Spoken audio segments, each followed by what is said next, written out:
শিউলির রান্নাঘরে আমি শিউলি আপনাদের সবাইকে জানাই স্বাগতম। আসসালামু আলাইকুম।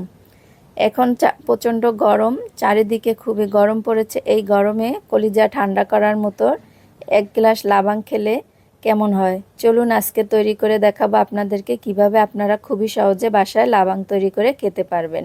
লাবাং তৈরি করার জন্য আমি এখানে একটা ব্লেন্ডার জারে নিয়ে নিচ্ছি 2 থেকে আড়াই টেবিল চামচ পরিমাণ টক দই, নিয়ে নিচ্ছি 1 টেবিল চামচ পরিমাণ লেবুর রস, নিয়ে নিচ্ছি পুদিনা পাতা, নিয়ে নিচ্ছি 1 টেবিল চামচ পরিমাণ গুঁড়া দুধ। এরপর নিয়ে নেব 1 টেবিল চামচ পরিমাণ ট্যাং। এখানে আমি 10 টাকার এক প্যাকেট ট্যাং ব্যবহার করেছি।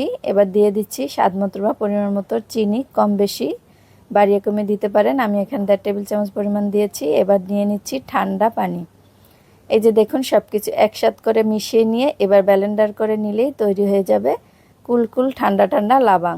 এভাবে আপনারা বাহিরে না খেয়ে বাসায় ঝটপট তৈরি করে ঠান্ডা ঠান্ডা লাবাং তৈরি করে খেতে পারেন। চাইলে এখানে আপনারা বরফের টুকরো ব্যবহার করতে পারেন। আমার কাছে ঠান্ডা পানির লাবাংটাই ভালো লেগেছিল, তাই আমি ঠান্ডা পানি দিয়ে খেয়েছি। এই যে দেখুন আমি আজকে তৈরি করে নিচ্ছি। আপনারাও এভাবে গরমের তৃপ্তি জুড়ান লাবাং খেয়ে। আর ভিডিওটি কেমন হয়েছে অবশ্যই কমেন্ট করে জানাবেন। পাশে থাকা বেল আইকনটি বাজিয়ে নেবেন। আজকের মতো এখানে বিদায় নিচ্ছি। আসসালামু আলাইকুম।